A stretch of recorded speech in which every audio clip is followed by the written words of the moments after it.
Hang on, I'll see if the stream is starting. Chicken too.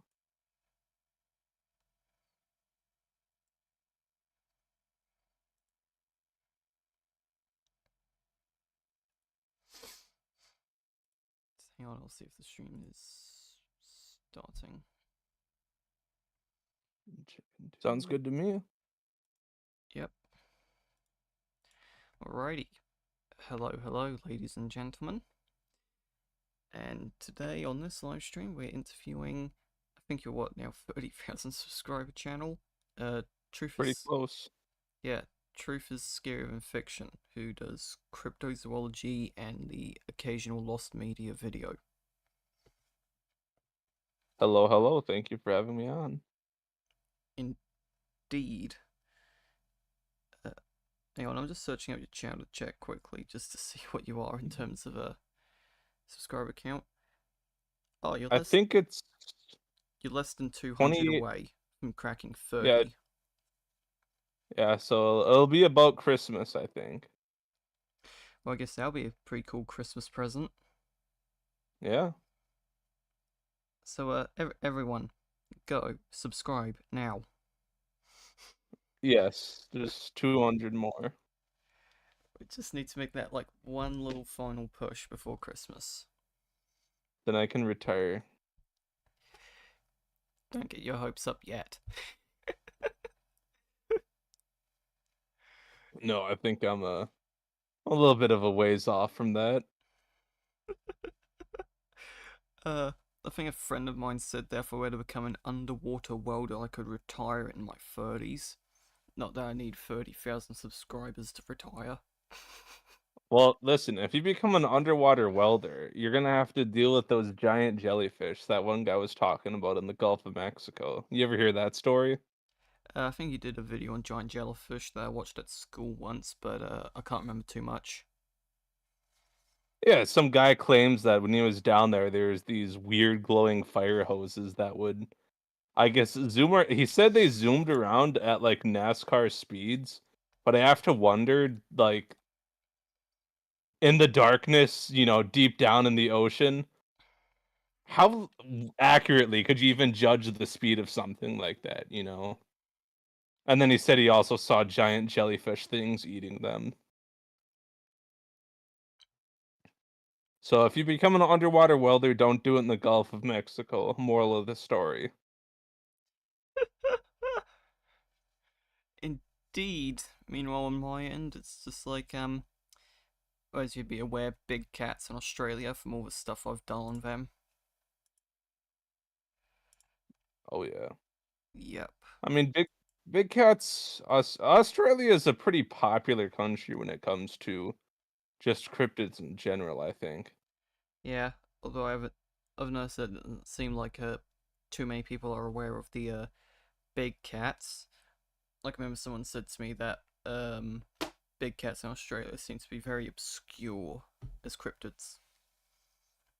I think relatively just big cats in the UK get all the attention. And then big cats in, continental Europe, Australia, and New Zealand. I believe there are some reports in Japan get way less. Yeah, I mean, hey, I think it's safe to say that the big cats in Britain, it's sort of like Bigfoot among ape men, where it's like everyone's aware of It's Bigfoot, then only like a small amount of those people are aware of the Yowie, Yeti, British Bigfoot. So the same thing with the big cats, where it's like a lot of people are aware of the British ones, then only like a certain amount are aware of the Australian ones, then others are aware of the North American, continental Europe, and other ones like Japan, as you said. yeah, that's a good comparison. Kind of like Loch Ness with, Nessie, and Yeah, then every other lake monster out hundreds, there, if not thousands, of lake monsters. and then all the seafaring cryptids, I guess you could say. Like when I was reading about, There's because I'm working on the Mosasaur video, and of course you got the cryptozoology chapter. I ended up reading a fair bit of stuff from Max Hawthorne. think I messaged you back when I was working on that now like 2,000 of the words, 2,000 words are just on Hawthorne. Yeah, he's got a lot of stuff.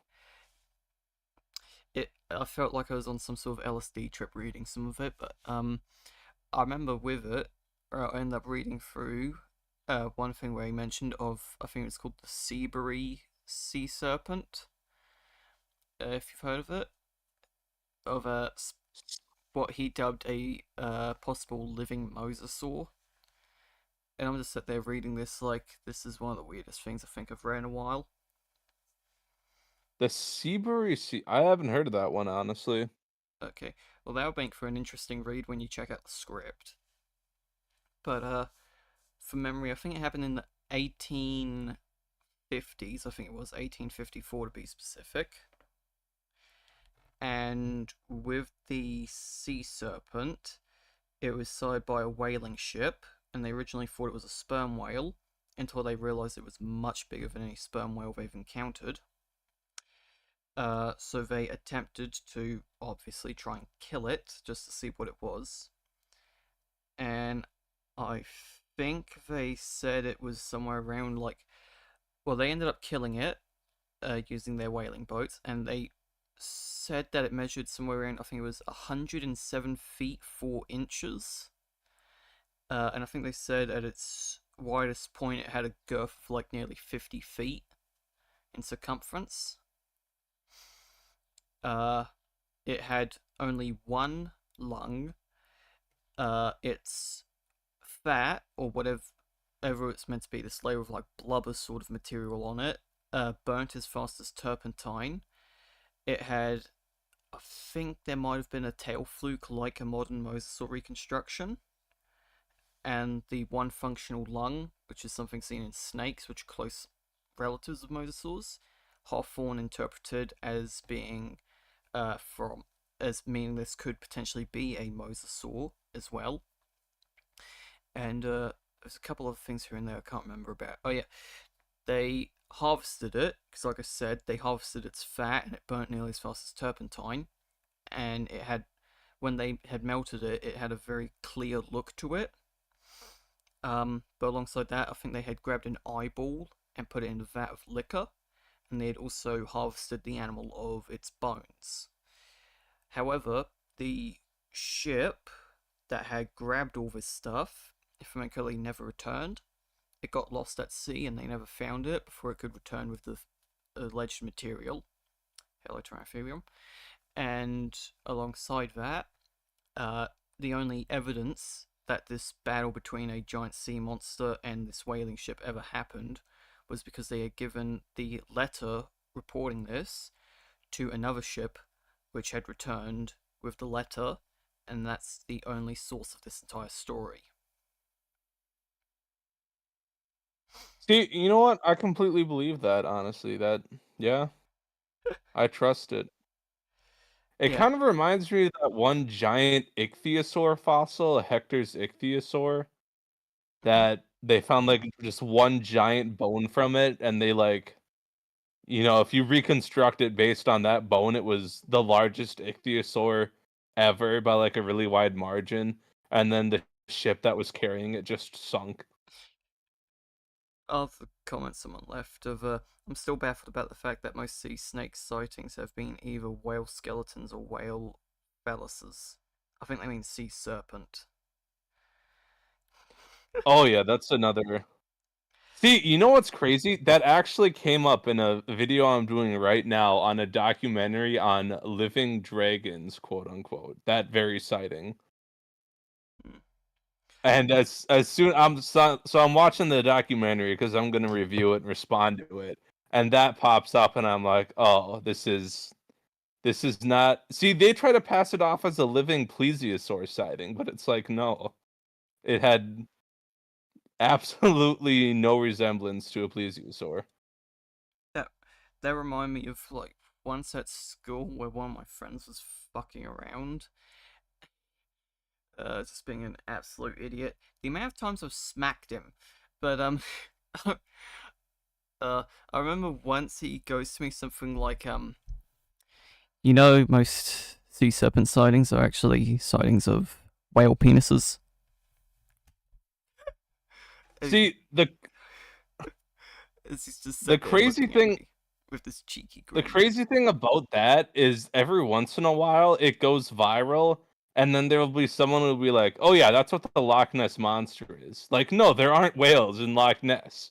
If somebody saw a whale in Loch Ness, it'd be almost as interesting as them seeing an actual plesiosaur. Like, no.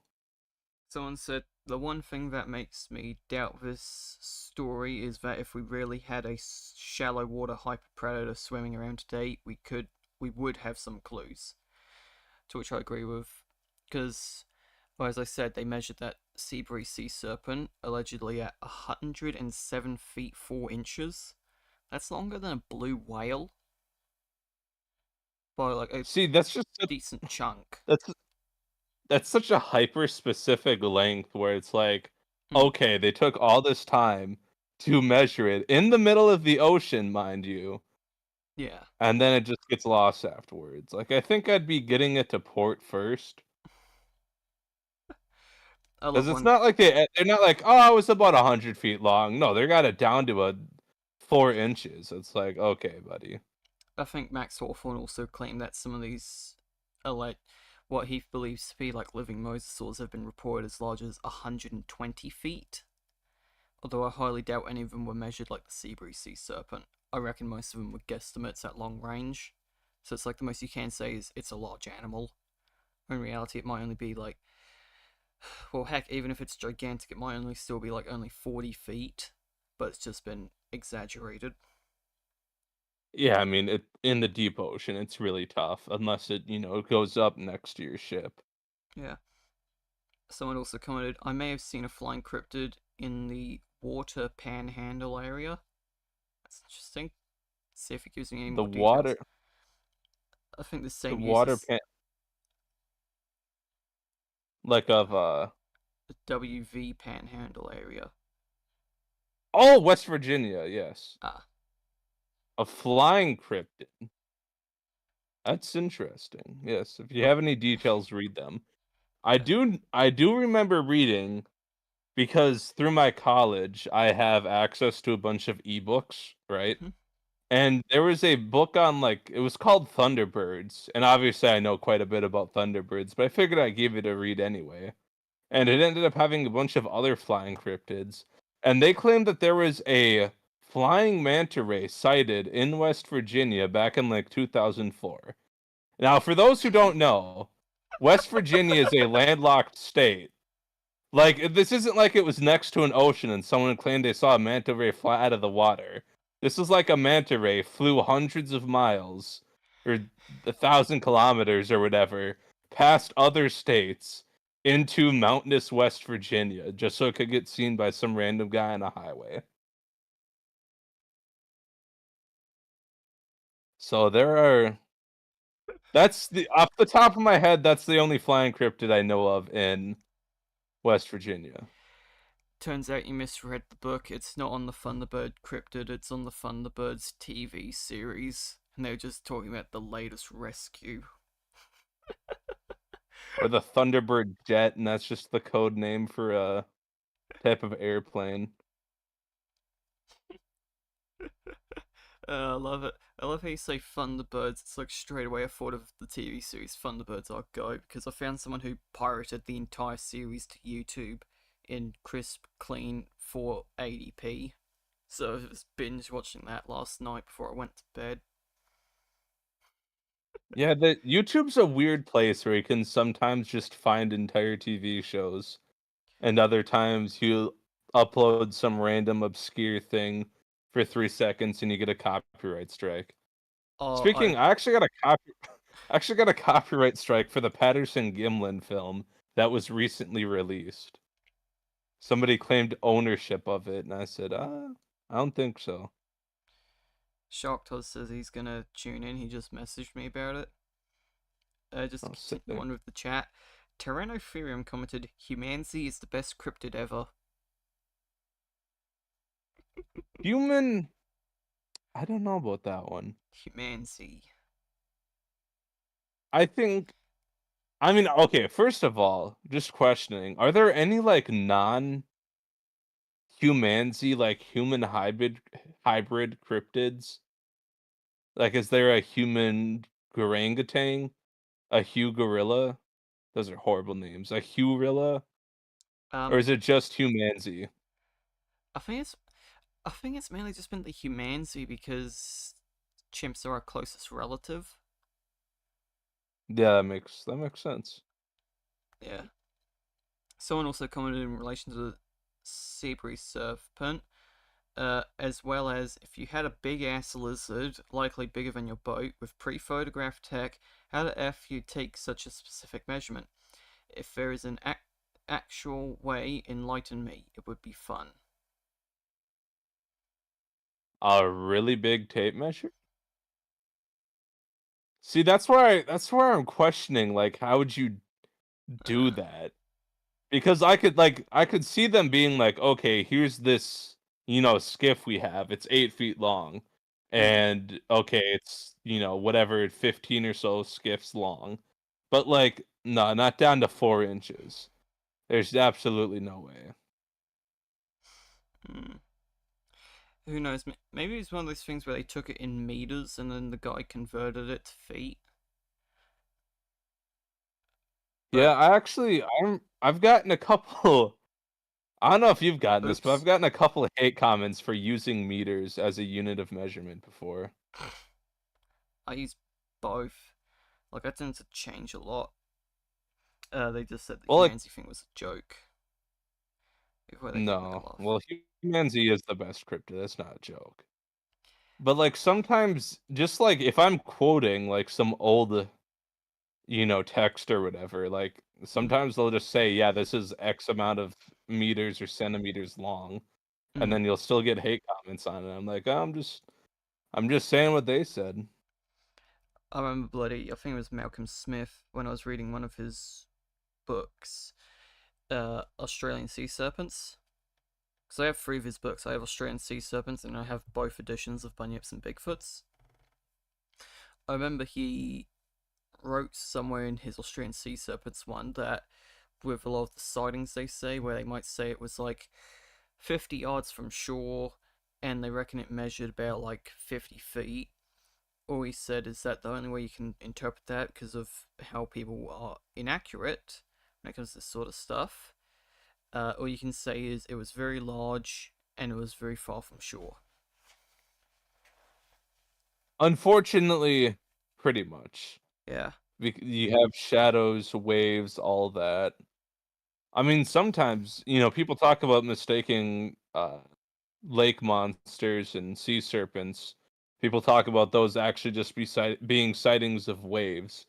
But there could be, like, an actual genuine sighting of an animal where people just mistake, like, a wave for half its length or whatever. Uh, Shark has asked what got you into cryptids before adding, I'm sure you've gone with this question a million times.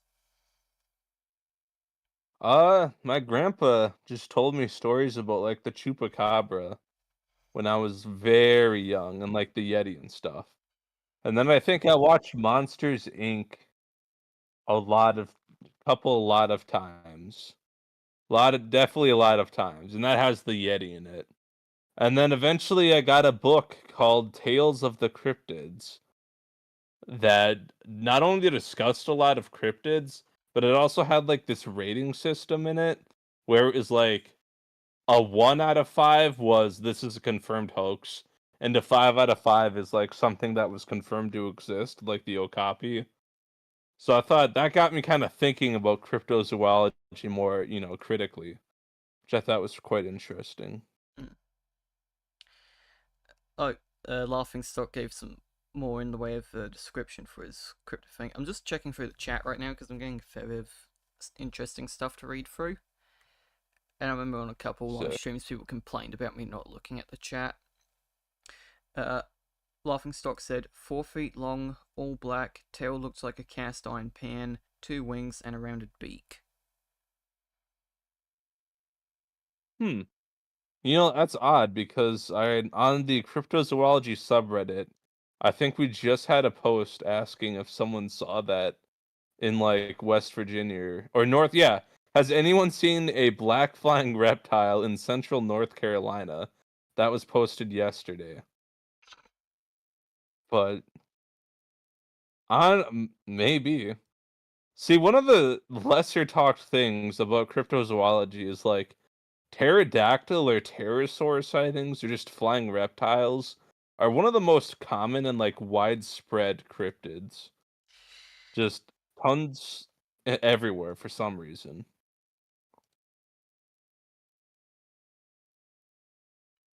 Uh, yeah, I mean, hey, I've heard of the Kongomato. Then you also have the Ropen. Then I think there were also pterosaur claims in the US. Like, I think you're aware of this guy, David Weatherly, with his Monsters of America series of books. Yep. Yeah, I have I 4 of those actually just books. got one 2 hours ago I'm for aware of. Christmas. I have 4 of those books at the moment. What? He Lizette, if he you're watching has this yeah, stream, can you stop with the frickin' group chat and stop calling me? Anyway, as I was gonna say, I'm pretty sure on the cover for his Arizona book, he has something there of like what it looks like a dragon in all honesty, but I think it's meant to be a pterosaur, and he has that as the yeah, well cover. that's where I believe Arizona, if I remember correctly, that was where the Thunderbird photo came from. Yeah, Tombstone, Arizona. So I think that's That what that story was about. Because if I'm gonna for have to those who read don't that. know, yeah, for those who don't know, in like 1894 or so, there was a newspaper article about a couple of ranchers who came across this giant, like 120-foot wide, leathery flying reptile thing, and they shot it. And then decades later, some guy claimed that there was a photo of it, but nobody's ever been able to find this photo. So that's one of the probably the earlier reports of a living flying pterosaur in the United States. Yeah, here we go. Okay, I'm looking at the cover now, and they have 2 ranchers. One of them has a gun, so I assume that is the Tombstone story on the cover. Just See, another interesting guy people should look up in terms of pterosaurs is Jonathan Whitcomb, because he's looked at pterosaurs in Papua New Guinea, and he's also claimed to have done like 10,000 or more hours of interviews with pterosaur sightings in like the United States. Jesus So Christ. I'm pretty sure he has multiple books full of pterosaur sightings in the US. Mm. Someone.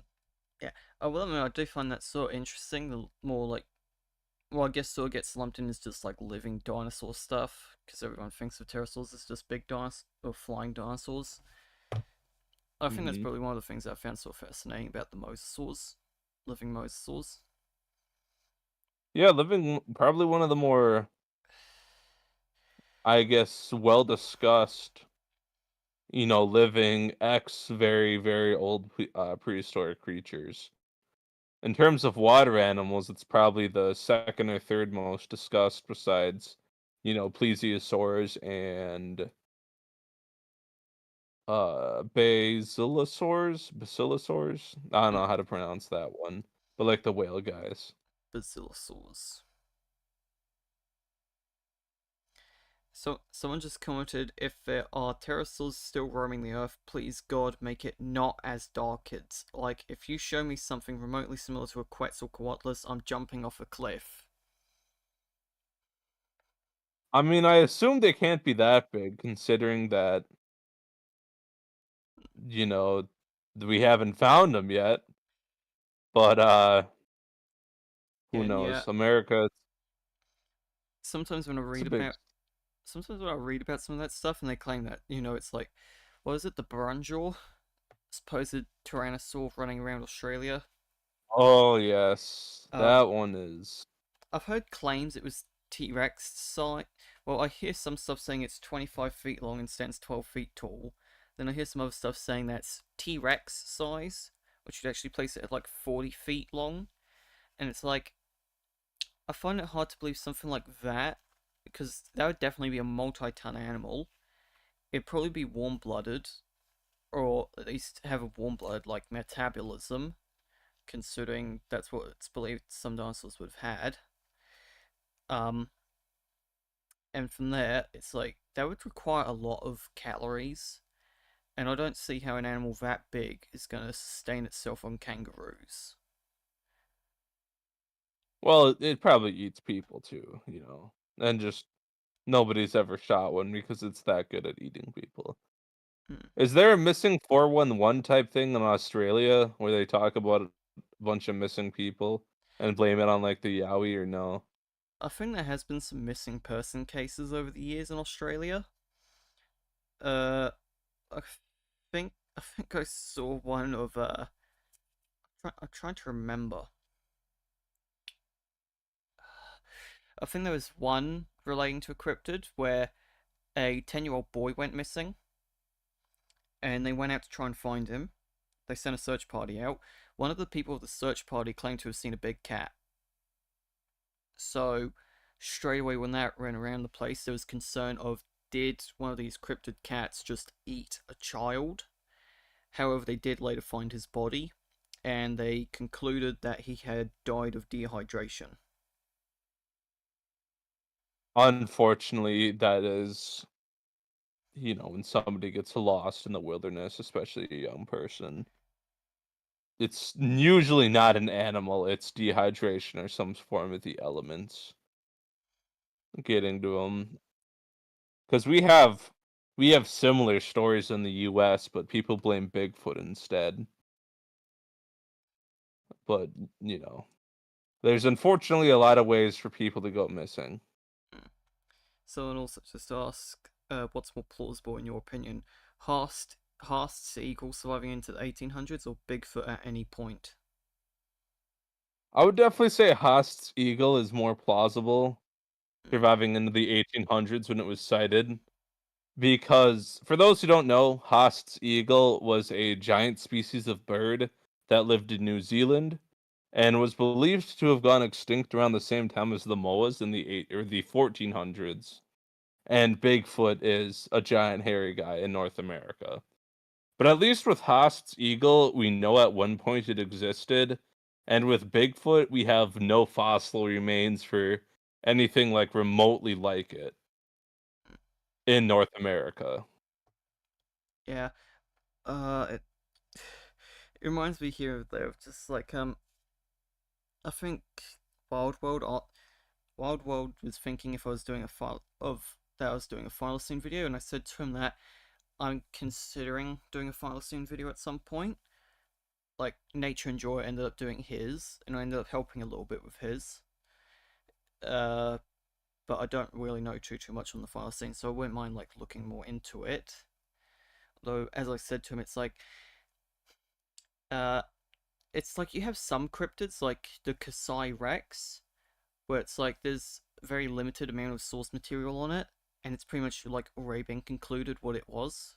You know, like you have like what a couple newspaper reports on the Kasai Rex, Yeah, I think they and found the Cyrex was a hoax. yeah, right. I was gonna say that you had a couple things on the Kasai Rex in the form of like articles and stuff, and then a couple photos, and it turned out that yeah, it was just a hoaxed creature from Africa. And the same with the Partridge Creek monster, where they reckon that was just, either straight up hoax or it was a story of some kind. So from there, it's like, you can pretty easily, like, open and shut case, not too much for research. But then you also have some other cryptids out there where it's like there's just so much that's been talked about on them, like Bigfoot, Loch Ness Monster, Thylacine. To point I look and it's like I'd be here forever if I were to do a Thylacine video. Yeah, like Nature Enjoyer, for those who don't know, is another YouTube channel that released a very long video on the thylacine. But like with the thylacine, there's so many sightings that if you wanted to do like a comprehensive video on the thylacine, you could easily hours and hours and hours of material there, and you'd have to go through so many books that, like, if I were to do a video on the thylacine, I'd just be like, okay, I can't do something this comprehensive. I'm just gonna focus on, certain reports of it, maybe alleged photos, maybe sightings of thylacines outside of Australia. But it's like, if somebody paid you, you could, go your whole life researching them. There's just that much material there. Yeah. Just I will admit, like, yeah, I mean, like, the Australian big cats are surprisingly very well researched because I have a lot of books on them. But then the thylacines like 10 times as worse for that. Like, I remember Nature Enjoyer shortly after he had, I think it was a week after he had done his thylacine video, he sent me uh this thing saying of how he's getting like at least 3, maybe 4 different books on the thylacine uh that relate to his video. So it's like I wouldn't be surprised if he's gonna make it like a follow-up that's gonna be like 10 times more in depth. I think I mentioned it on my Dino Guy interview. I remember like he'd been working on it since I, f- I think May or March this year. And I remember saying to him something like, I think this is going to be what the internet dubs autistic levels of detail, followed by Nature going to me, oh, I am actually diagnosed with autism.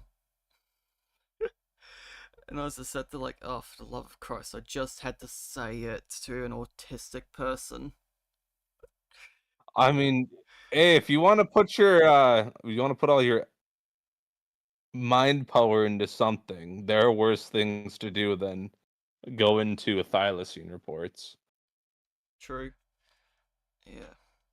That gave me a laugh Uh, because, of course, I had to save that. Of course, I had to put his overly detailed video uh, in that sort of description to an autistic person. somebody's got to do the research.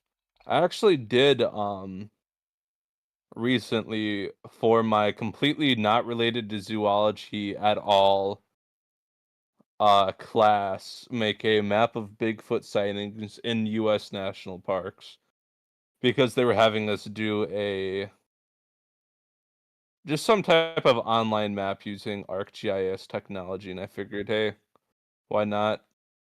Turns out somebody put all the Bigfoot field research organization sightings online into some sort of map technology. So I'm like, oh, sure. Let me take a look here. Uh, yeah. I'm trying to think. There's something else I was gonna say now that you said that, and of course it just has to slip my mind. Oh yeah, I remember bloody. I, f- I remember once I was searching around for like books because me and a friend of mine at the school we were bored. It's like we had schoolwork, but we didn't want to do it, so we were just lounging around at the school. Because we had what's known as a study lesson, which is basically free time. So we had our study lesson, which that's meant for to focus on your assignments. But no, we were just using it as Well, nobody, free nobody time. studies during that. What? I said nobody studies during that. Yeah. Alright, so we're just. I think he was playing games on his computer. Meanwhile, I'm looking around at books on Amazon because for some reason on my laptop, you could actually get Amazon when that's meant to be blocked. Like I Well, think, everyone also gets past the filters too. yeah, like I think some of the people at the school like it depends on the year level. I'm pretty sure like some of the laptops at the school for like some of the younger high school kids, all that sort of stuff is blocked. Like YouTube's blocked, Amazon's blocked. But then for older students like me and my friends, you can actually access that sort of stuff. I remember one of my friends was Well, surprised when he heard that. Right, but I remember I pulled up like a couple books on the file scene. First thing I hear him ask me is, "Okay, is it still alive?"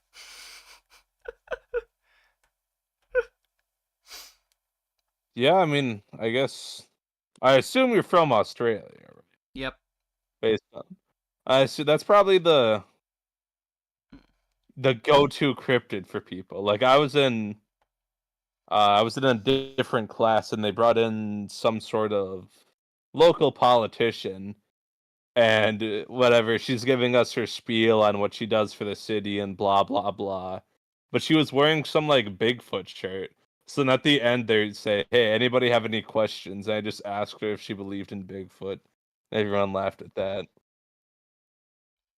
I remember I remember for one school assignment, I brought in a couple cryptozoology books. One of them was Bunyips and Bigfoots by Malcolm Smith. And I think a couple of the girls in my class were always starting to think I'm a bit loony because I had the idea in my head there were big cats in Australia. So I remember I see her looking over at me during an English lesson, and she's looking down at the stack of books I had, and she goes, "Do you actually believe in Bigfoot?" Because she read the title Bunyips and Bigfoots. Dude, that's no, I have not. I don't think I've read Bunyips and Bigfoots in detail, but they discuss A lot of stuff. quite a lot of stuff, like quite a lot of stuff on there. Yeah, not just Bigfoot. Yeah. Well, it covers Australia, so by Bigfoot they mean the Yowie. So, Just in general. yeah, Yowie. Yeah, honestly, they shouldn't steal the Yowie or the Bigfoot name, in my opinion. No offense, but I think it's a bit more we have that one covered. I think it's a bit more catchy to say Bunyips and Bigfoots versus Yowies and Bigfoots. Well, they could do like Yowies and I don't know, whatever, some other Australian cryptid that starts with the Y. How about Bigfoots and Bunyips? I mean, not Bigfoots and Bunyips. Big cats and Bunyips. Big cats. Yeah, see, that's another idea. I get creative with it. Yeah. Oh yeah. Someone also Shark said for me to show me or show you my charts and graphs for the big cat stuff. Can't really pull it up right now because I don't have it on my computer at the moment. It's on a USB for school use. Um, but yeah, that was the statistical investigation I ended up doing as a math project of a statistical breakdown of big cat sightings in Australia and the US. I think I sent off a message to Wild World about it where I was sat there like, oh, so I ended up working on this. I ended up getting told by one of my teachers for it that it's like 2,000 words too long. In I case, mean, not a bad problem to have usually. if I'm correct, I actually got an A on it. Um, See, look at that. where I think they said that really the only problem I had was I had to be a bit more technical in using math terminology. But beyond that, it was perfect. To which I'm happy with. Yeah, I've written sometimes I'll write something for school and then just turn it into a YouTube video later. Or vice versa. Don't tell my professors until I graduate, but I mean, Uh, it's a good way to double up. mm, I don't think it's technically banned from the syllabus. I don't see why it would be, but I think really for me at the moment, the only real like restriction they have is as far as like all that sort of stuff is concerned is you can't use or you can't submit an assignment in two different lesson subjects. yeah, where it's that one makes a little bit more sense. You just can't Yeah. So you can't just sort of read. be lazy and be like, oh, I'll just take that, retool it, and submit it to this other thing. Yeah, but turning something into a YouTube video and that's not as bad. Because, well, while it might be a bit bad if you were to go from like YouTube video to school assignment, it's like the other way around of taking a school assignment and turning it into a YouTube video. It's not really like terrible. Yeah, I already had a YouTube video from 3 years ago. I just copy and pasted. It's like, well, that's a little. just to be But quiet. you know, yeah, usually it's the other way around, or I'm working at on school and YouTube at the same time. Yep. Mhm. I remember a couple of the people at the school actually found my YouTube channel. I was like, oh no. Let's see what I happens actually here. I used to do YouTube, but without voiceovers until someone told me, "Hey, you should record something over this," and I was like, "Oh yeah, that's a pretty good idea." Meanwhile, I just hear from one person when I was hanging out with a bunch of these like younger high school students. I hear one of them go, "You should see what this guy cooks," when they're talking about my YouTube video or YouTube channel, and I'm just like, "Where is he going with this?" And that's when I just hear him blurt out, "Calvin likes old women." And That how does that relate to alien big cats in Australia? I'm not sure, but I'm just sat there thinking like that was unexpected. I thought he was gonna be sat there like, "So tell me, can you explain this part of your live stream?" And he finds something extremely stupid I'd said like a year ago. It's like, oh I was waiting for something like that, but no. I just get him blurting out Calvin likes old women. Yeah, that definitely yeah, relates to no, big nope, cats. no curiosity, nothing to do with Just, thylacines, anything like that. I mean, hey, I guess it's some kind of cougar, but not the one I'm interested in. Speaking of though, I think I brought the book with me, but I gotta finish going through Varmints by Chad Arment that covers various four-legged weird sightings of things in the US and Oh yeah, categorizing them because there's all sorts of weird stuff. yeah. Well, I have the book. I haven't really read through any of the sightings because I will admit it's like that is a massive task. But I will admit I Yeah, the would. book's 600 pages long if anybody hasn't read it. It's a very large 600 pages. Yeah, it's nearly 700 pages, I think they state. To the point that I remember just looking and thinking, like, oh, Mary, Mother, and Christ, that is going to be a massive read. See, I also picked up a second book by him that's same style, I believe, but it covers giant snakes instead. Hmm. So that's going to be another interesting read. I think I actually found a similar book to Varmints, but it was on the Yowie in Australia, and it actually was listed as having more pages than Varmints, which I found surprising. Like, I remember looking and it said like 703 pages, and I was like, Jesus Christ. And I think it's meant to be sort of its own statistical breakdown on the area in Australia, to the point I think they said they reckon there's like 3 types of ape men in Australia. That's I don't know if you've seen this before, but there are some interesting categorization attempts, so to speak, of some of these cryptids. Like in North America, I think Lauren Coleman and maybe Patrick Hughes or maybe Mark Hall discussed how there were like 4 to 5 different types of Bigfoot, anywhere from human-sized ones, kind of shorter ones, dwarfish ones, and then ones that are like 3 meters tall, 10 feet tall. So Person, it's just like that. There's so much variety in reports, I suppose. yeah. I will admit, for me, I don't really buy the size too much. It's like a way of separating them. Like you could go like, I don't know, like category of size, but you can't really separate it out into different like types. Like they are all separate animals in a sense, because well, like jaguars in South America can vary from like 36 to 158 kilos in body weight. 158 kilos is the largest number reported for a jaguar ever, as far as I know. I think you might see some stuff online saying 160, but that's just them rounding up the 158 kilo, because it's only a 2 kilo difference.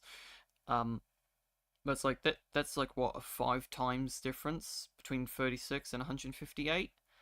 It's like that's a Well, not even to mention like the different colors in yeah. some reports of these animals. Like Bigfoot has, you get brown hair, black hair, reddish, gray, blonde, yellowish, white, occasionally, sometimes green. Just a wide net of stuff. Yeah, well, the other thing I was gonna say also is jaguars, if I remember correctly. Also, you have like the classic golden yellow sort of color. Then you also have this more grey coloration, and of course you also have the black one that everyone has seen. Someone just commented But Dogman classification chart. That's hilarious. Um, yeah, I will admit I actually found that with the statistical investigation I did on the big cats in Australia. To point out, I think I even wrote in the thing I had to write on it that there could be as many as potentially 8 unknown predators roaming Australia, or there could be as little as 3, maybe only 2. well, Depending on how you want to maybe interpret it. zero, maybe zero. We don't know for sure, I know, but I'm but yeah. just saying in terms of like looking at the reports and how you want to interpret them, there could be as little as 2, as many as 8, depending on like how fine you want to Yeah, split the hairs and how much you believe in the possibility of them actually being real. it is interesting. I personally, not to be too much of a skeptic, but when I hear like a wide variety of reports, I think, okay, that's because, people aren't seeing like a real animal because the reports are all dissimilar. Immediately, like, But maybe not. yeah, I'd have to, because I was also looking at like the identity of the animals. So it's like I will admit it's sort of inflated in a way, because I was also like counting the different species. Because like, well, so you have the big cats in Australia, the black panthers. But the thing is that there's also been mountain lions reported. So you have mountain lion, and then from there, well, a black cat, which could be either the what's called, it could be either leopard or jaguar, or it could potentially be both. There could actually be both leopards and jaguars, and then you have the mountain lions. So that would be 3 species in Australia already. Or alternatively, it could simply be that mountain lions in Australia, if they do exist, have developed their own black color coding somehow. So it's actually only 1 species. So I think that might be the reason why I said 8, because like some parts were inflated a little. Well, theoretically, I know one of the big theories behind alien big cats is, people bringing exotic, pets to Australia and then releasing them. Or even, I think there were like entire army regiments or groups that were said to have brought like lions or whatever as pets there. So basically, you're only limited by whatever some random rich guy decided to bring in and release into the outback Mm, in terms of numbers of different big cats out there. yeah. Someone just commented, there's no ecological evidence to suggest big cats. A recent paper surveying ecosystems found no evidence of large predators, but those ecosystems are fully recovered after the Ice Age. Followed up by, there's nothing to eat for a population of big cats. All thylacines trophic categories remain the same, but animal body size has shrunk. What paper is that? That's part I find funny when Apologies. people say like a recent paper and don't really say too much. But Well, I don't know if you read the 2023 sightings or report on the thylacine that was taking the number of sightings, kind of when they tapered off, and the location, and trying to map out, where the thylacine went extinct. yeah,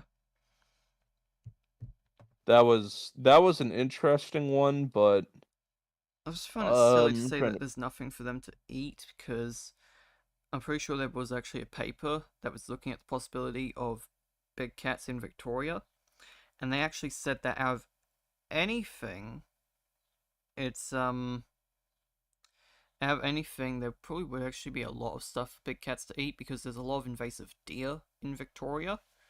And they actually said that one of the things against big cats is that the deer numbers have been going up, and predator populations go up with the populations of prey going up.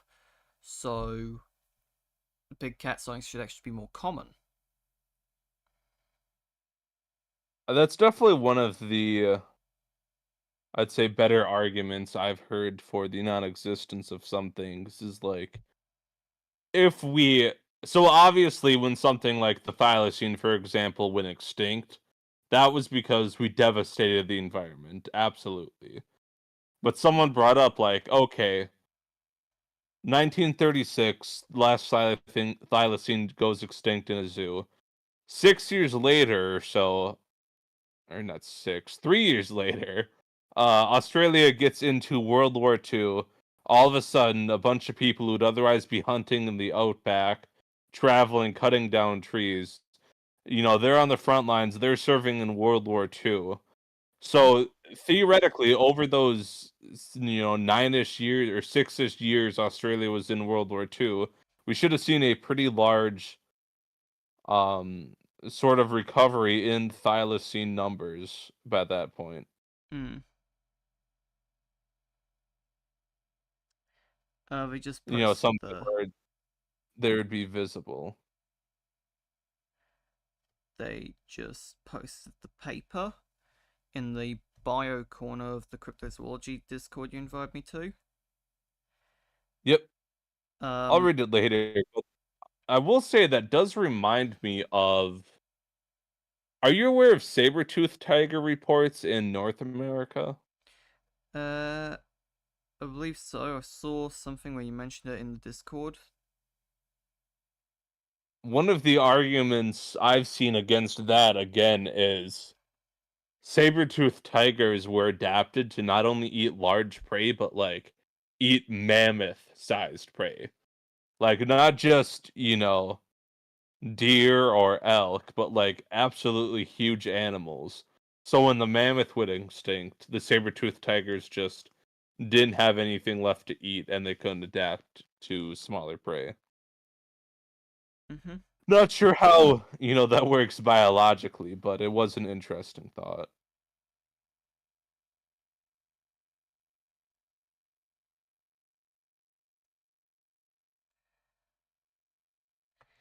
I'm just reading through the thing they had sent now.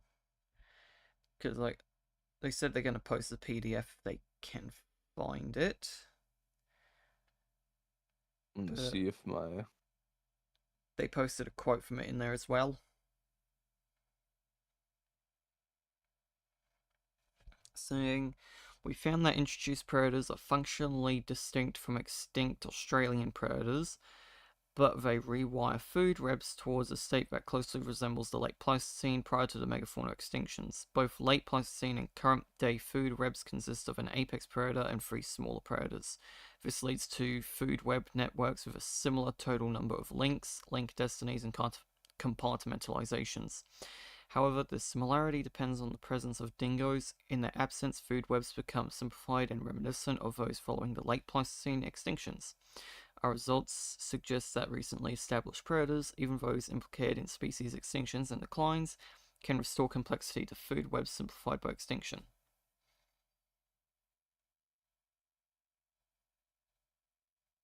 hmm, Hmm. Yeah. let me Look, see. Oh, here we go. Somebody commented that Homotherium was an elephant specialist, and that's why they went extinct with the mastodon. hmm. So, I do want to ask you, what is your thoughts on the United Kingdom's big cat, if you've looked into that one at length at all? I have like 4 books on the cryptid cats in not Australia, Britain, but I haven't really read through them yet. But I will admit it would be interesting because I do reckon there is, despite what this person has just said, there being no ecological evidence for big cats, there is still like some evidence for big cats in Australia to the point that it's like you look at it and it's like, is there really no evidence? Right? And I sort of feel the same way about stuff in Britain because it's like, for me, after a while, when I hear of so many reports, like I think it's the AFRA agency for the Australian stuff. They said that they reckon they had on record over 5,000 reports in 2016, I think it was. And from what I know, there's been just as many, possibly even more, reported for Britain. I will admit, I do look at times and I think there's got to be a bit of a possibility of there actually being something out there in terms of big cats. Like, especially now, like, I think, wasn't there also, like, hairs found of a big cat that were in Britain and they reckon, yeah, it was a big cat. They said it, Yeah, they actually allegedly they actually tested the hairs, and I think it was hairs of yeah, and a, it did come back from a big cat.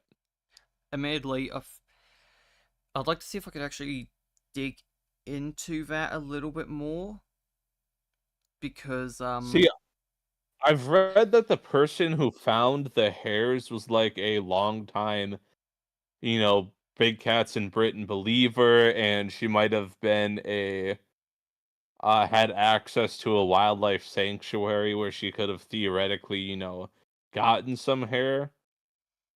But a lot of people have said that this looks like a pretty good result. So I will admit, I would like to know what they mean by a big cat because it's like, well, if I most, think it was the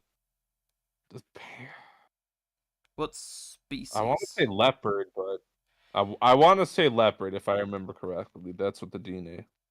Like, there's something in my mind saying to say leopard, but when Hold on, I I'll look heard it up. about it, all I heard was big cat. I didn't hear anyone say leopard, puma, jaguar. To the point that it makes me wonder if there's a little confirmation bias. Because imagine if it came back saying cheetah, or it came back saying tiger, and it's like, that's not what's usually reported for big cats in the UK. So it says leopard. Okay. That's what I'm hearing. So that would be very interesting. But I think like ecologically, the UK is probably the least likely place for there to be like a big cat, big cats on the loose. Just because I think I'd have to double check, but I believe it's probably more densely populated and has less untouched ecosystems. Like if you know Darren Naish, he actually got into an argument a couple months back on Twitter because he posted it was like a video of a green field and he pointed out like, okay, this is a field of green, but there's no flowers in here. This is just like a giant patch of grass basically. It's not like a natural ecosystem where there can be a bunch of different types of plants and animals. Hmm. So it seems that the UK has been struggling, I guess, with getting its natural forests back. And I believe Europe was the same way because they, through wars and stuff, lost a lot of natural land too. Hmm. Someone did. Same guy commented saying that how they do reckon in media it's overstated the amount of forest there is, and cats would be limited in terms of their range. They're unsure of the deer populations and no comment on the ecology. Apparently, there's also two big cat hair samples from memory. One, as they put it, seems legit, but the other was found by a big cat handler. I remember actually reading. I think I showed you this. The pardon me, Welsh scat. I think it was called big cat scat found in Australia. It was tested, and it came back saying leopard. I think they said it was 98% certainty, or 98% match with leopard DNA. While they did really want to say this meant big cats were in Australia, they did hold off on saying it because, from memory, I think they said that the lab that tested it was actually it's handled leopards before. It's handled leopard material. So while they were like sort of confident that it could have actually been a proper leopard scat that was found in Australia, they didn't really want to say that it's definitive because it could have been contaminated. See, I remember reading about in the US, we have a ton of different finding Bigfoot type programs Yep. where people go out try and find Bigfoot. And I want to say there was a certain, I believe, Sharon Hill exposed how they allegedly found unknown primate DNA while looking for Bigfoot once. But then it turned out that one of the women on the show was literally from like an orangutan wildlife sanctuary. So it's like, oh, I guess that's where the unknown primate DNA came from. Mm. I remember too. Yeah. Although I will admit, like I recall also reading also from I think it was 2005, big cat Australian big cat researcher Mike Williams. He ended up looking into the Australian big cats in relation to DNA testing because they reckon they had found a scat as well. And I think he said it came back as leopard. I mean, not leopard. He said it was clearly leopard, but for some reason it came back as canine. Like it was from some sort of wild dog, and he's like, "There's no way this freaking thing's from a dog." So he actually got from I think it was Melbourne Zoo. He got himself a big cat scat from a leopard they had there, black leopard, and he sent it off to a lab, and it came back as canid. That's where he said, like, excuse me? So it is one of those things where, as he said, he does question the exact accuracy of their DNA testing. Because, as I remember him saying, there's some of the characteristics about it was like, this has to be from a big cat. There's no way this could be from a dingo or a stray dog. Well, that's why I think sometimes you just have to have a body. Yeah. You know, we can look for whatever DNA all the time, but since we know that big cats are, existing, theoretically anybody could just take Mm-hmm. hair from one random big cat in a zoo and try and pass it off as real. Yeah.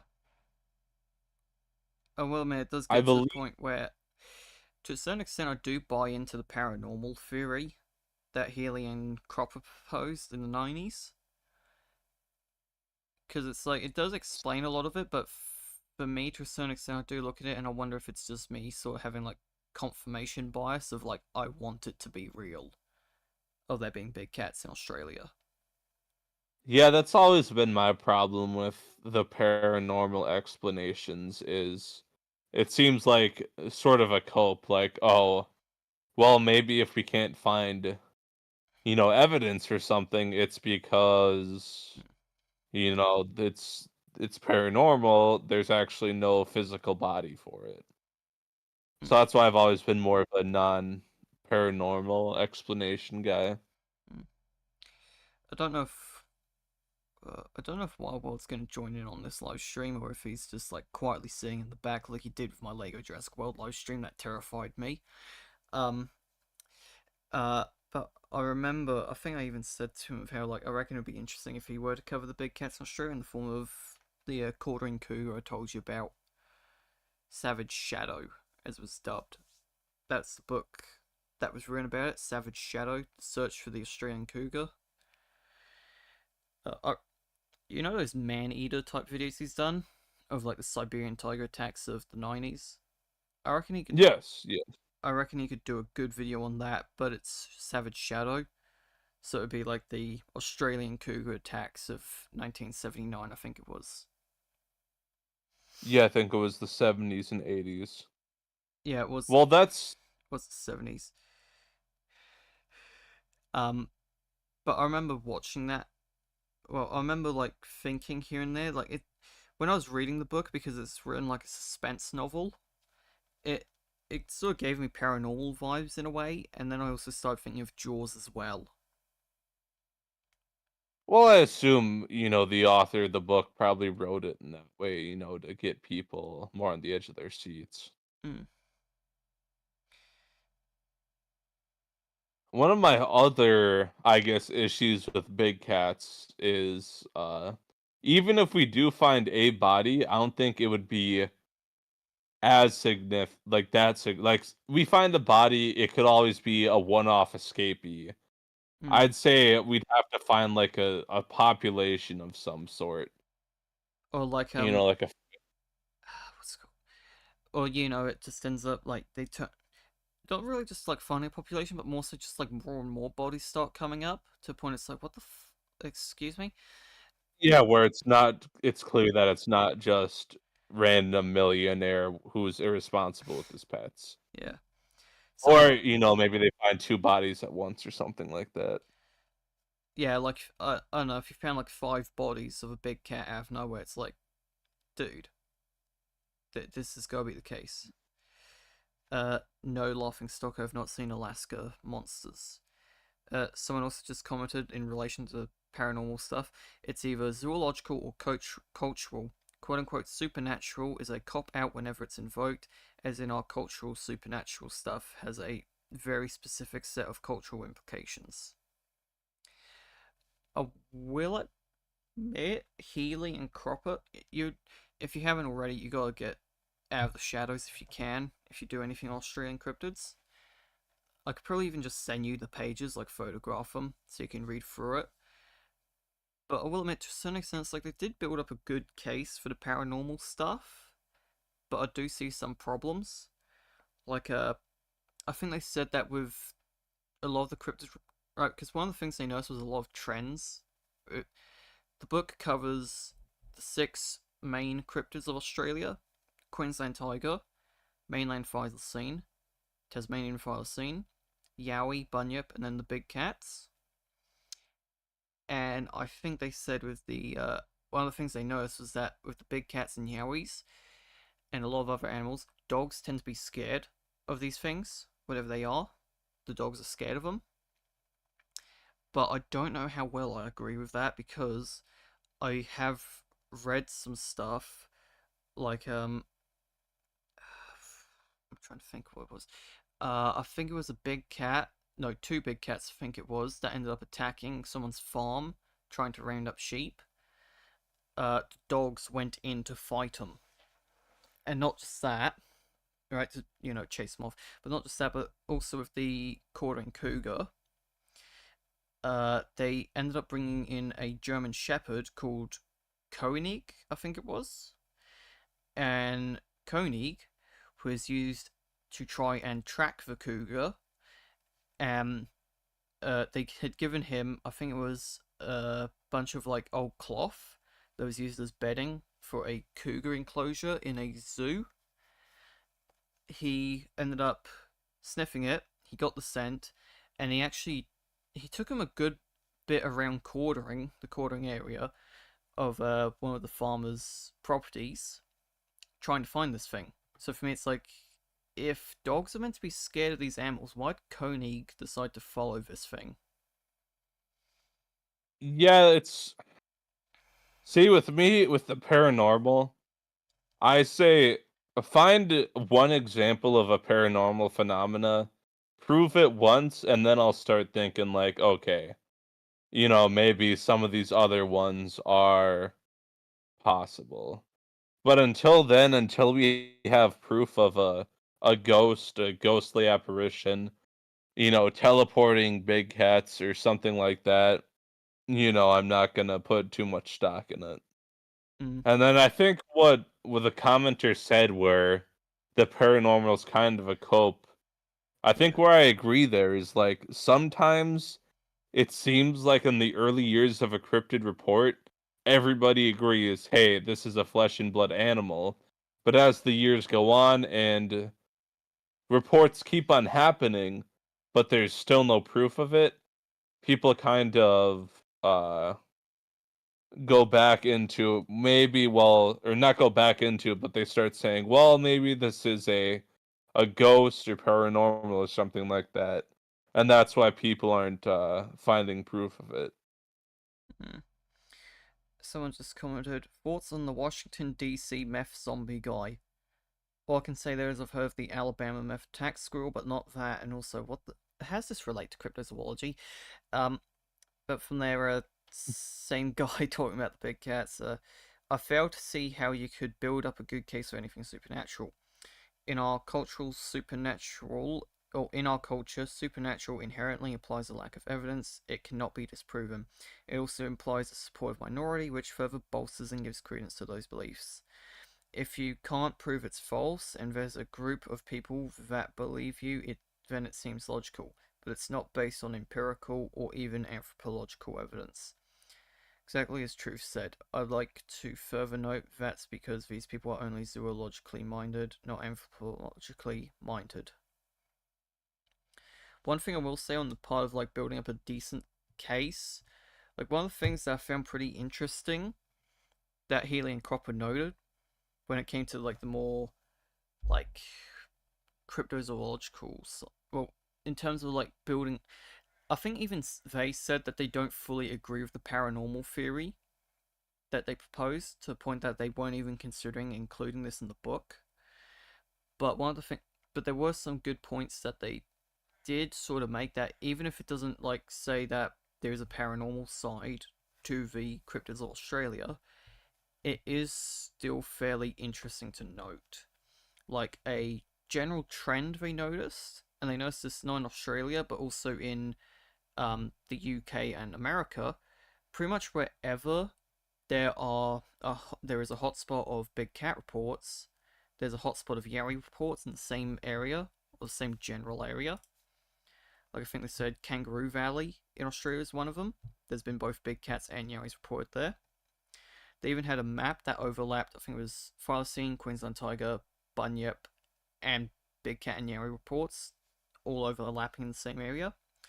They noticed this trend not just in Australia but also in the US and the UK with the British Bigfoot and cats.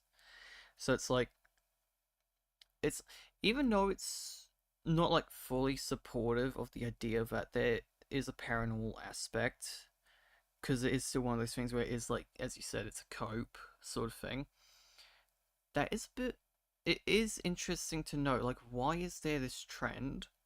Like, what is there about? Because as I said, it's like it's a bit weird to see two large animals following each other all around the place.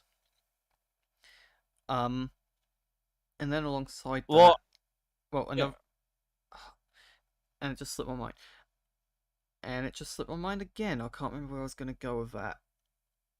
I was gonna say that I wonder if areas in which there are a lot of different sightings of multiple cryptids, big cats, Bigfoot, stuff like that.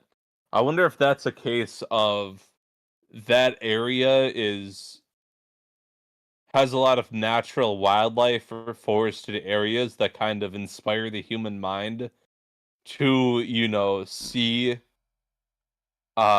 maybe a shadow or maybe an animal and think, hey, that's a big cat, or see a shadow of a person and think, hey, that's a yowie. True, true. There could always be something psychological about it.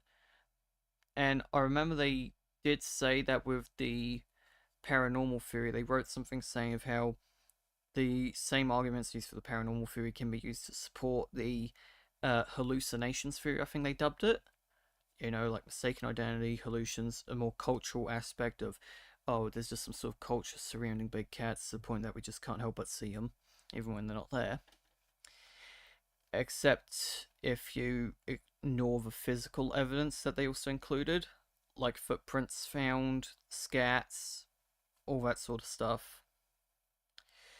Um, to the point, it's like I did find that fairly interesting. Like, again, I don't fully support the paranormal aspect, but it's one of those things where I do sort of look and it's like maybe they did make some good points here and there in terms of just some general stuff that it's like, well, with the hallucination stuff, it's like if there's physical evidence, is it really a hallucination? Do you mean to tell me that their hallucinations like materialized a Bigfoot print? Yeah, and I think just the fact that there is physical evidence like footprints suggests that it's, maybe not paranormal, but something physical in nature. Hmm.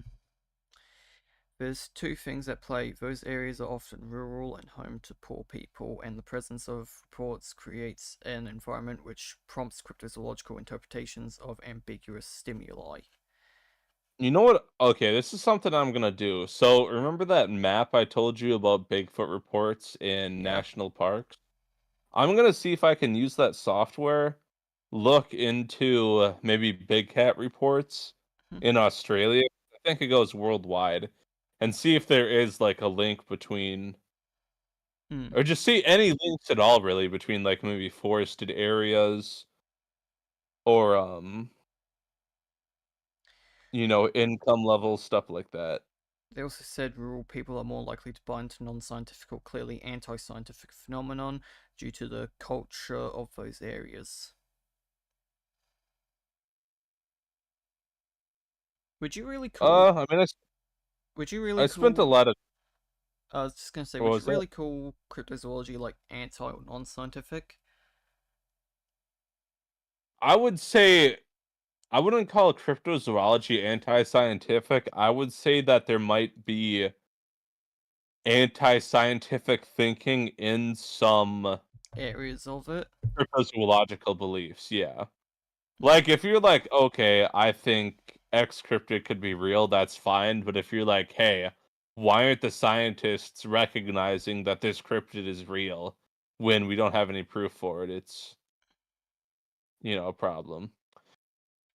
Like in the US, there's a lot of arguments about the existence of cougars in like eastern parts of the US Yeah, I'm familiar with that. where they're supposedly extinct. And this might be something you want to look into, but there I've noticed a lot of people writing and people getting angry that like local government organizations don't recognize the existence of cougars in these areas.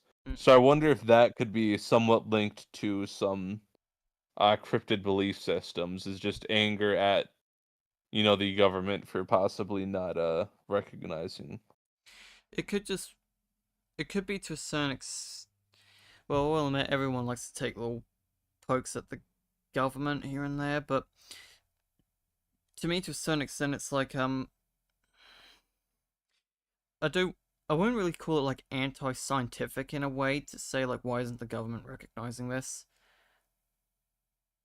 Um, Or yeah, maybe More so just maybe like in a just general question because it's like if a lot of people are seeing them in that area, it's like after a while it's a case of like for a lot of people they would sort of look and be like, if a lot of people are coming forward saying they've seen a cougar in a place that they're not meant to be, after a while you do got to question why isn't the government recognizing this and why aren't people looking into this?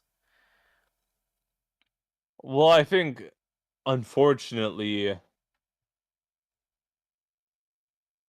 scientists might just not consider the possibility of there being. This is one of the things that started cryptozoology, is a lot of scientists didn't think that there were any large unknown animals left in the entire world. So hypothetically, if there were, especially in a semi-populated area, it could be that scientists just don't go on expeditions to look for, small to medium-sized animals because they think, oh, there's nothing actually there. Or, Hmm. they could just not not actually be there. Yeah. Oh well, it's one of those things where I do find that, but I wouldn't call myself an anti like scientist or say that I'm non-scientific. but I think I have said this on previous podcast episodes. So like, for me, in order to actually be like a proper scientist, last time I checked, science is about um obviously learning more about everything. But there's a scientific method where you got to test different variables, come up with hypotheses, see if um said tests you do or experiments you do, whatever you have to do to prove that hypothesis, see if true or false, actually work. And from there, it's not really the case of you trying to prove it as being real or trying to not prove it. It's also the case of whatever the data says is the actual case.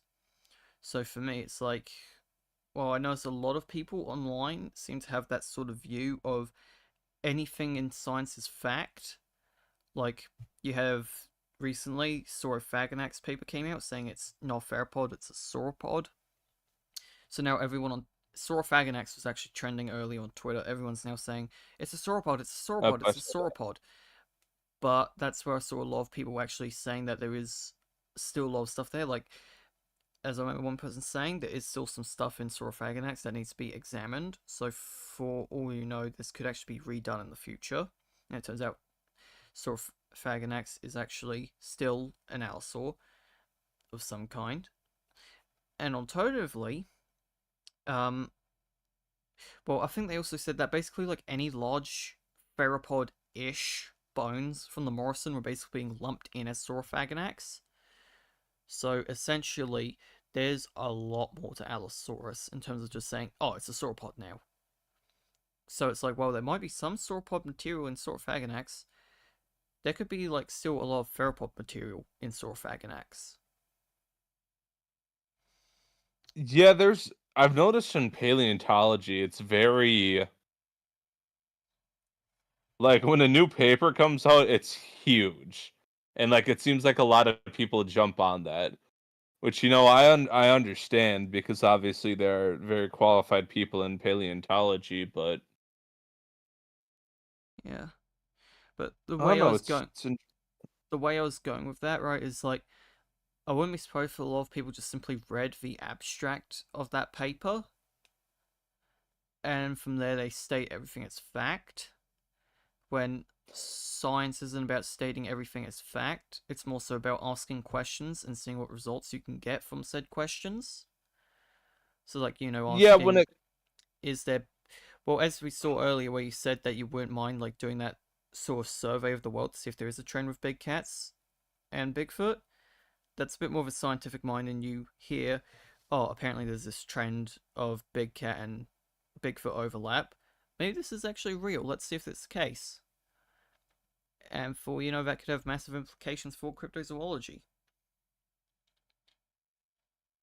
yeah, it's obviously you want to have if like I don't have a degree in paleontology or a lot of knowledge in the field, compared to somebody who is a paleontologist. Hmm? But I'd say like if this new paper comes out and I don't know a ton about paleontology, even if I did read the paper, I wouldn't like immediately jump on it. I'd want to see, Mm. do other scientists support this? What was it peer reviewed as? Maybe wait a bit before, agreeing with that paper's conclusions.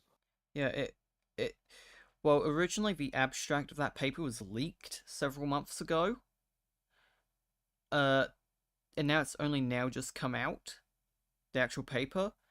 Now that's come out, I think everyone's now just read the abstract, and now everyone's saying, "Oh, it's sauropod now." But I did see a lot of people saying that there might still be some stuff in Saurophaganax that is actually new theropod material. And merely from what I know, if the material of Saurophaganax that was dubbed the holotype is still sauropod, that means that the name Saurophaganax now belongs to a sauropod. But it's still worth noting that there would still be some stuff that was lumped in as Saurophaganax that is a new giant, possibly giant, dinosaur that is a theropod. So it's like there is a little bit more to just like reading that paper's abstract and going, oh, it's sauropod now. like there's a few more details behind the scenes. Yeah, I didn't see people kind of pushing back on it, whether it's like, hey, guys, there's still some questions we still have when it comes to this, where it's like, maybe we don't all jump on this. And I mean, honestly, like, I'll leave off on this. When it comes down to it, paleontology or cryptozoology in general, you know, don't get too like angry about it. Don't argue with people too much about it because it is just at the end of the day unknown animals. Hmm. Like there's no need. I've seen people get very nasty over arguments about, paleontology and cryptozoology. Hmm. But I don't know. I personally feel like there's not a need for that. But for me, it's like I tried. I'm also like trying to go the neutral route with cryptozoology because for me, it's like even though I did say earlier, it's like there is a part of me that does want the big cats in Australia to actually be real. It's for me, it's more so just I look at it through that more neutral lens with most of it because well, on one hand, like I look at it like there's a lot of reports of big cats in Australia to the point that I reckon there could actually be something behind it. And some of the stuff I do read, it's like there's no way that can just be a feral cat, right? Or like I remember seeing a couple photographs of supposed black panthers in North America, and as you probably be aware by now, I'm really into big cats. So I remember like looking at one of the photos where I think it was a still image from a video that was shot of one of these things, and as soon as I saw it, I was like, sort of sat there in silence looking at it. Like I want to say that's a leopard, but the head looked too small to the point I was sat there like, is this actually a proper black cougar, a actual full black cougar? Like I was sat back looking at like, whoa, you know. You see, So yeah, for there's me, some it's like I want to. photos. Well, before I let you speak, it's one of those things where it's like I do want to interpret it in more of a neutral stance because at the same time I've looked at that and I went like, whoa, right? Like that has got to be some sort of big cat, whether it be an actual like proper full black cougar or I'm just misinterpreting a black leopard.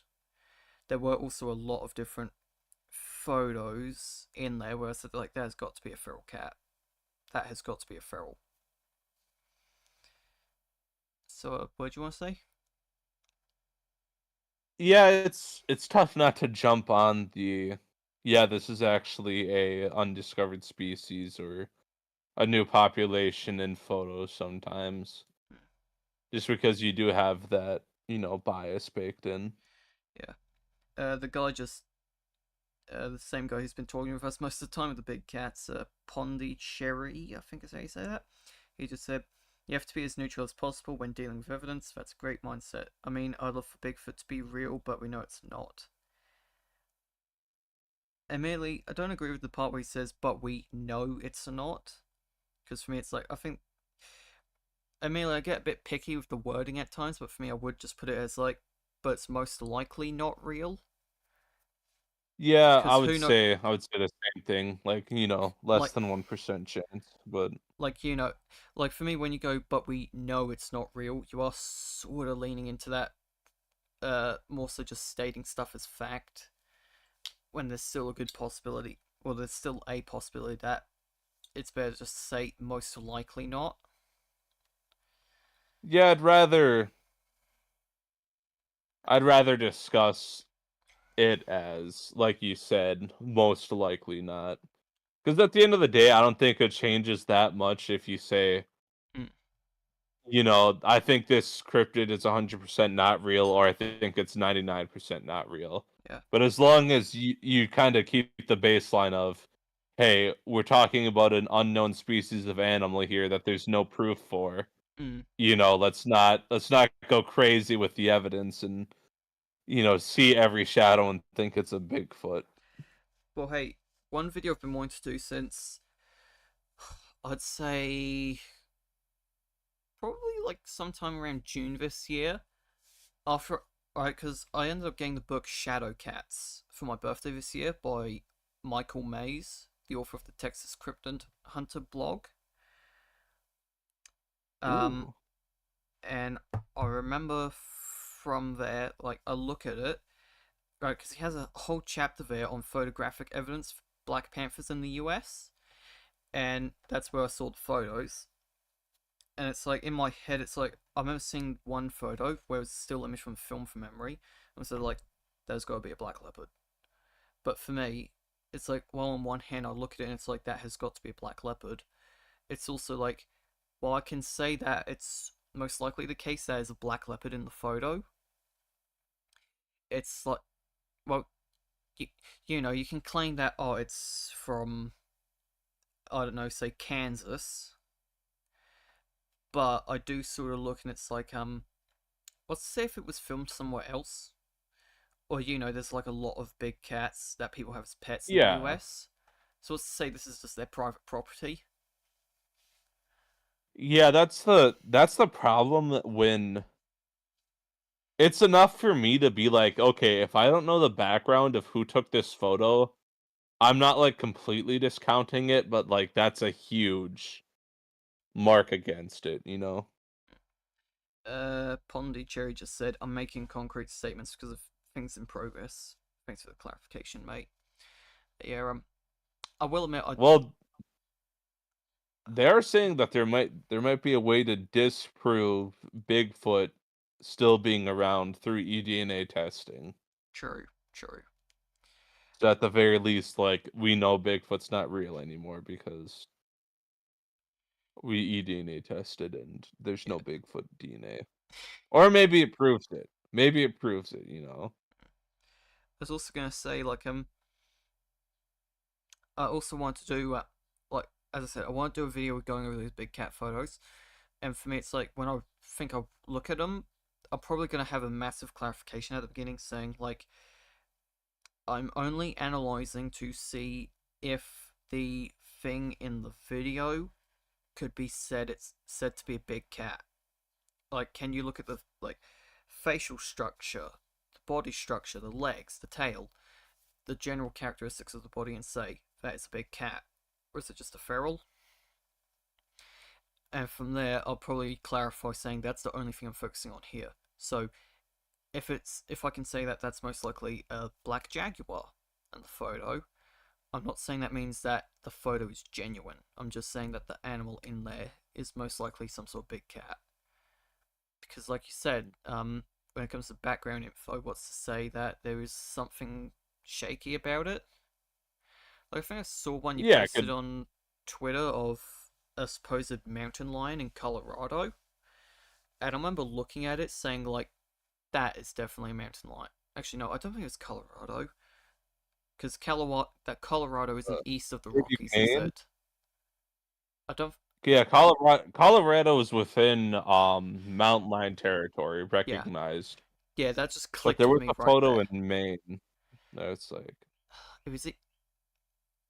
Why did Louisiana pop into my head? That's still in mountain lion country. It's like I can oh, think of all the states that are in mountain lion country, but not the ones that I'm actually meant to say for this. I think I think New England is like the big one I, where people are very insistent that it's there, but I think you said I kind of think like the Northeast.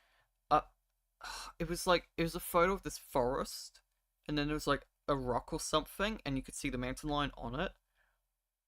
Oh yeah, yep, that one was in Maine. I think I know which one it looked like a really beefy mountain lion. Like Yeah, it I looked like remember a muscular mountain lion, I think. from memory the photo was very blurry, but I remember looking at it and thinking that that could actually be a mountain lion. Like, I don't think it could be a feral. I look at it and I'm sort of thinking that has got to be a mountain lion, or it most likely is a mountain lion in my own interpretation. But well, as you said, still got a. Well, I think you did clarify saying there was some like shaky background info to it. To point, uh, it's like Yeah, I I think the think it was like anonymously sent to somebody or something like that. I think the photo could actually be real, in the form of there actually being a mountain lion in it. I'd need to look at the photo again. It's been a while, but it's like I reckon the photo could be real, but um, it would be better to have some clarification on where exactly it was taken. Mm-hmm. Like heck, I think even Carl Schuker said in, I think it was I think it's Prehistoric Survivors, Still in Search. I think he said in that book that he saw at a point where it's like he would like for there to actually be a body or a live specimen of a cryptid core, because considering how easy you can like Photoshop and edit stuff in the way of photos and videos, you can't really Yeah, it's not. properly look at a photo and say that this is proof. Because even if the It's not proof. yeah, and it's like even if you don't have to, and it's like you can already sort of hoax it in a way by just like putting a statement on it, like Siberian tigers in Alaska, I think it was. Um, what was it? Freaking yeah. Right, Siberian tigers in Alaska. There was a supposed photo that went around of Siberian tiger in Alaska eating some sort of ungulate. He reached out to the wildlife reserve this was taken from, and they actually said it was an April Fool's joke on their part. So right, they said April Fool's joke, and I remember being sit there thinking that yeah, it probably was that because I think I saw the photo long before I'd seen either Wild World's video or the one from Gavin, the wildlife guy, and I saw the date on an article I found from it where they said April 1st, 2017, and so they're looking like, yeah, I think it's safe to say this is fake. So it's like, for all you know, that was probably taken in like Eastern Russia, but they just put a little caption on it. I do have to go soon, but I'm gonna look into I was actually putting together all the cryptid photographs I know of, or I guess the major ones, putting them into a tier list. But I do want to look at possible, like you said, photos that could be of real animals, but were taken in places, differently from where people said the photo was actually from. Uh, just another one. Well, considering you said you're going to go soon, I guess we'll just finish up with some of the Yeah. texts in the comments. So, Laughingstock asked, "Is Mothman real?" No. Okay, to say it, I don't think Mothman's real. I know, like I said, even though I said all that stuff, like can't go be a bit choosy with words in terms of like most likely. Yeah, I think it's safe to say Mothman is most likely not real. Like you can definitely say it's not real. I agree there, and just saying no. Pondy also said not just eDNA, this is in relation to what you said about Bigfoot, I think, but also analysis of anecdotes in a cultural context. Folklore and modern testimony / evidence doesn't line up with real animals, but with folklore elsewhere. Alongside, as an example, Truth plotted the amount of Bigfoot footage in correlation to the rise of video technology. Yeah, that was a study I did a while back where I took all the Bigfoot photos we had, dated them, and then looked like, okay, as photograph technology is getting better, does the quality of Bigfoot photos actually go up? And it just didn't seem like, you know, they were. It was. We weren't getting more Patterson Gimlin films. Put it that way. One thing I was wondering is I think you actually said I think you did a Patterson Gimlin film Iceberg. And I think later on in that Iceberg, Yep. didn't it list that there was a Black Panther sighting? Yeah, Bluff. This will be my final thing, but Bobo and one other gentleman, who I believe his YouTube channel is still up, but he recently passed away, claimed that as they were leaving Bluff Creek, they saw like a legitimate not just a Black Panther, but a black mountain lion. Like they explicitly said, this is a mountain lion. So I thought that was a pretty cool sighting there. Yeah, I will admit, like that was one of the things I was actually going to bring up earlier when I said that trend of like Bigfoot, big cat overlap. because it's like, well, as you said, claim of a Black Panther being found, like, or a Black Panther, Black Big Cat of some kind being sighted around the passing Gimlin film. Admittedly, it's like, considering how much debate there's been on the passing Gimlin film of like, is it just doing a suit or Bigfoot itself? I do sort of look at it and it's like, I don't want to touch that, but I did find that curious. Obviously, that's not a full-on guarantee, but it is something where I do look and it's like, that is a bit curious. Mm-hmm. Hmm. All right. Well, Yep. thanks for having me. I'm You're gonna welcome. go keep up with the research. I got a lot of free time, so I Yep. will try and get that numerical analysis of varmints done over this coming month here. And then also I guess also the idea I just gave you of what was it? Bloody a lot of things are slipping my mind today. I'm a bit Looking sleep at deprived. the photos. The photos, yeah, but also the other one I said of Big Cat overlap with Bigfoot. Yeah, See, I gotta see if I still have my map technology for that one. and see if it If I have applies access to it through globally. my school, yeah. Because All right. I reckon Well, that would be fun. But yeah, I'll let you go now. oh, see you later. See you later. Time to turn off the stream. Thank you for watching, ladies and gentlemen, and see you next time. Bye bye. Bye.